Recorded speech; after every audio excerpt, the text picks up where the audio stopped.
Hey, it's Rachel from All About Planners. In this video I'm doing a review of the Archer and Olive Dog Grid notebook. So you have probably heard of this notebook before. It seems to be quite popular because it does have thick paper. It's 160 GSM, which means it's not prone to ghosting or bleed through from pens. It's quite thick paper. So I will show you a pen test in a minute, but first let's talk about the page size. It's fairly typical size for a dog grid notebook, around about 5.5 inches wide by about 8.5 inches high. I will double check that and include all the details in the blog post, which will be linked below. Now, I personally probably would not have picked this red notebook had it not been on sale. So they had quite a few different designs to choose from. I really like this midnight like navy blue with constellation on it, but unfortunately everyone else seemed to as well, and it was always sold out. So when they had their Black Friday sale, I finally caved and got this one. Now, it does not come cheap. If you want that thick paper, you're going to have to pay for it. This was about $35 US. If you convert that to Australian and add shipping, it was around about $50 Australian for just a dot grid notebook. Like, I can get a whole planner for that. So keep that in mind. If you want a premium notebook, then it may be worth the splurge. But if you're just starting out bullet journaling, maybe just go with a cheaper notebook to begin with. Okay, so this one has like a textured sort of fabric-y cover. Seems to attract dust and lint, which is slightly annoying. However, it is really sturdy hardcover. I don't think this is going to get damaged at all throughout the year of use, or however long it takes you to use it.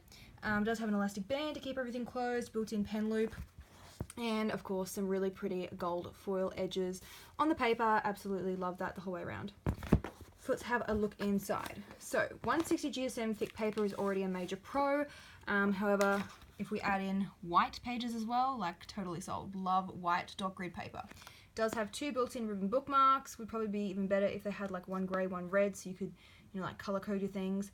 The other thing I should probably mention, in addition to just plain covers like this, they do have lots of floral patterns like these, and they do also have a planner as well if you want an actual planner, not just a dot grid notebook.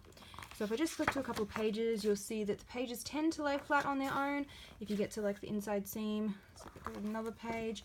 I'm not anywhere near the middle of the notebook and the pages are laying flat, which is really good.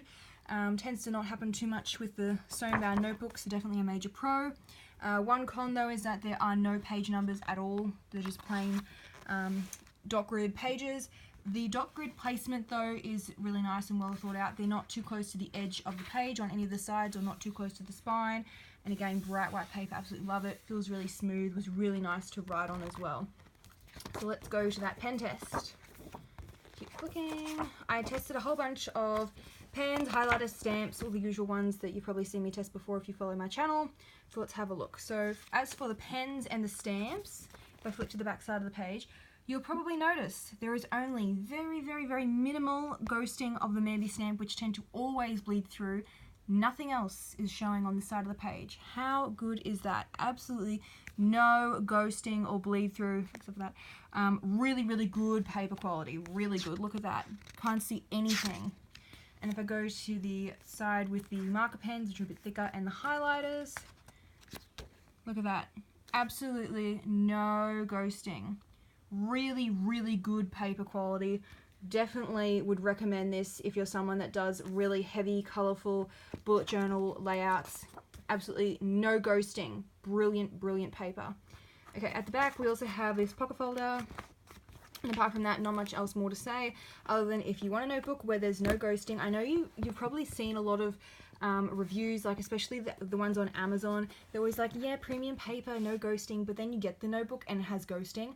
This one actually is like true to what it says. No ghosting or bleed through at all. You want good paper? Go with the Archer and Olive notebook. Don't forget to subscribe. I usually do a couple of planner review or dot grid notebook reviews each week, but if you've seen this one, you'll probably be like, okay, this is my perfect notebook, and probably not need to watch any more reviews anyway. If you are interested though, don't forget to subscribe. The button is below, and I'll see you in the next review.